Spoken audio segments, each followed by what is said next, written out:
Hi everyone! Welcome sa channel ko. My name is Ria. So today ay i-share ko sa inyo or magluluto tayo ng masarap at flavorful na Beef and Pancit Canton Stir-fry. Madali lang itong lutuin kaya mag-umpisa na tayo. Pero sa mga sangkap, nasa description box yan, kindly check na lang. Dito sa recipe na ito, kailangan natin ng New York steak, yung boneless. Hiniwa ko lang ito ng maninipis, katulad ng pinapakita ko sa inyo yon. Yan. At kapag nahiwa nyo na yan, imamarinate natin ito sa garlic, ground black pepper, cornstarch, soy sauce, at isang egg white.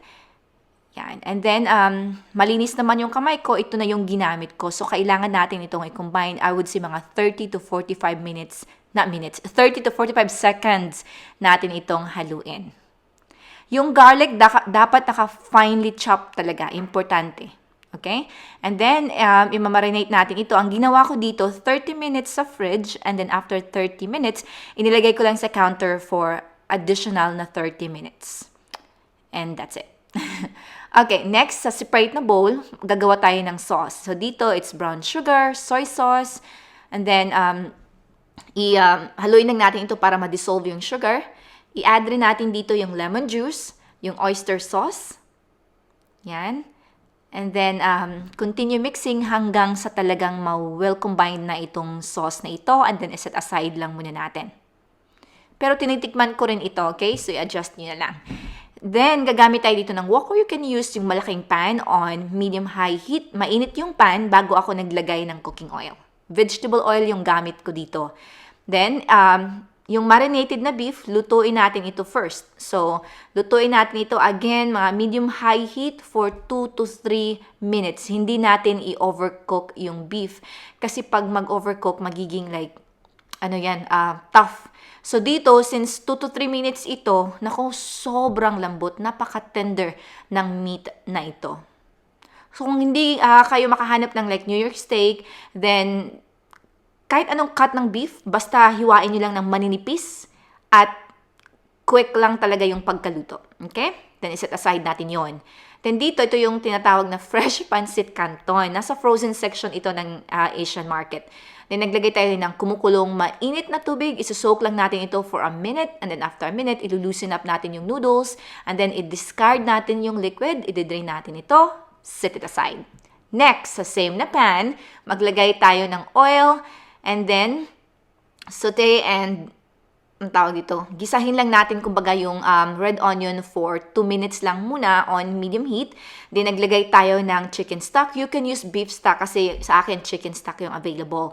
Ang ginagawa ko dito ay dinideglaze natin yung pan, katulad ng nakikita nyo dito, yung sides, yung bottom, kasi yung mga brown bits na nakikita nyo dito, ito ay flavor. So, yan, dinideglaze natin ng beef or chicken stock. Then, inilagay ko na rin yung bottom part ng spring onion. Gisa-gisa hanggang sa magiging translucent na yung red onion at kumbaga nag-evaporate na, nawala na yung liquid. Next, ilagay na natin yung na-soak natin kanina na pancit canton na noodles. Then, half lang muna ng sauce. Then, haluin natin ito. Importante talaga sa stir-fry na imimix natin ito. Sa noodles, lang muna, 30 to 45 seconds. Okay? And then, next ay maglagay tayo or ilagay natin yung red cabbage, yung yellow bell pepper. Then, continue lang. Constant, kumbaga, yung pag-stir natin dito. Importante yan sa stir-fry para ma-coat ito evenly ng sauce. Speaking of sauce, i-add natin yung remaining na sauce. Maglagay rin tayo ng ground black pepper dito. And then, yun na nga. Continue lang yung pagluto, yung pag-stir ng stir-fry na ito. And then, ilagay natin balik yung naluto natin na beef at yung dahon ng spring onion. So, continue lang yung paghalo. And then, i-adjust nyo yung heat into high heat ito. Mga about 2 to 3 minutes. Yan. Kasi may sauce pa sa bottom ng pan, nakakita nyo dito. So, keep tossing, mixing. Importante talaga to sa stir-fry. And dito, tinitikman ko ito. Medyo nakulangan pa ako, so nag-add ako ng more soy sauce. Pero sa lista naman, guideline ng ingredients, exact measurements na ginamit ko nasa description box yan. Kindly check na lang. So, yan naman sa cooking. It's always about your taste, so adjust accordingly. Okay? So after ng mga 3 minutes, this is what it looks like. Medyo may sabaw pa konti. So, Yan, and then continue lang, and then, yun na nga, sinabi ko 2 to 3 minutes, pero pwede naman 3 to 4, you know. Pag wala na yung sauce, then turn off the heat, and it's ready to serve. Of course, i-cool off nyo muna. I totally recommend this recipe. Naubos agad ito ng asawa ko, as in, konti lang yung kinain ko. Ang sarap at nagustuhan niya, so, I thought na i-share ko sa channel ko. Yan.